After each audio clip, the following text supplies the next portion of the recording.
Mula sa balita tungkol sa mga terorista, balita naman ngayon tungkol sa mga magnanakaw. Sinuyod ng mga otoridad ang ilang lugar na gumagamit umano ng jumper para magnakaw ng kuryente.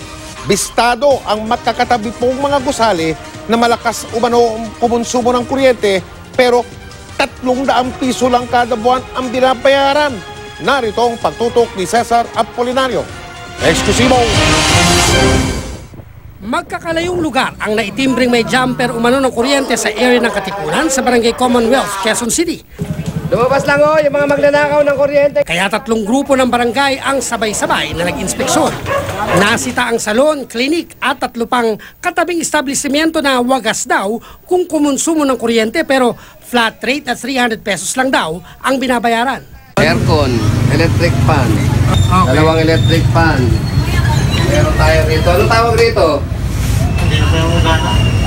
Pang hot oil yan, sir. Pang hot oil. Kaya agad tinanggal ang kable na direktang naka-jumper sa poste ng Meralco. May nabisto ring nakakalawit na kable ng kuryente sa pader. Sinundan nila ang koneksyon nito. Opo. Ang dulo ng kable nakabaon sa lupa.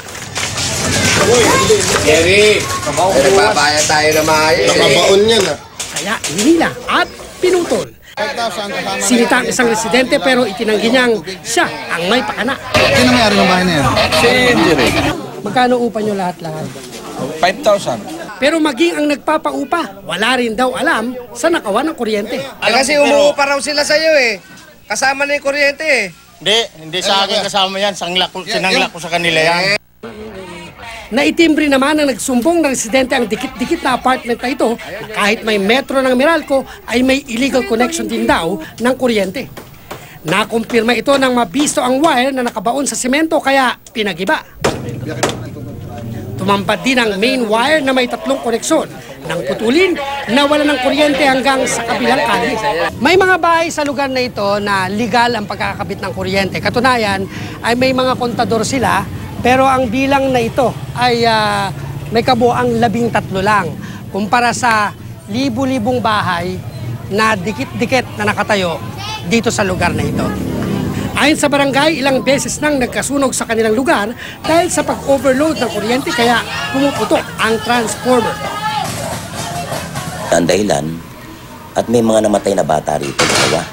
Legal daw ang ginawang operasyon kahit walang kasamang taga-Meralco lalo't may ordinansa ang barangay laban sa mga illegal tapping at pagnanakaw ng kuryente.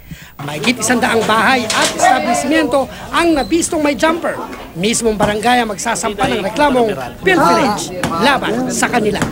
Pinag-aaralan na rin ng Meralco ang pagkasampa ng reklamong electricity pilferage sa mga may kinalaman sa pagnanakaw ng kuryente sa barangay. Bukod sa tahasang paglabag sa batas, malaking panganib rin daw ang maaaring idulot ng mga iligal na koneksyon ng kuryente. Nananawagan pa ang Meralco na isumbong sa kanila ang anumang iligal na koneksyon.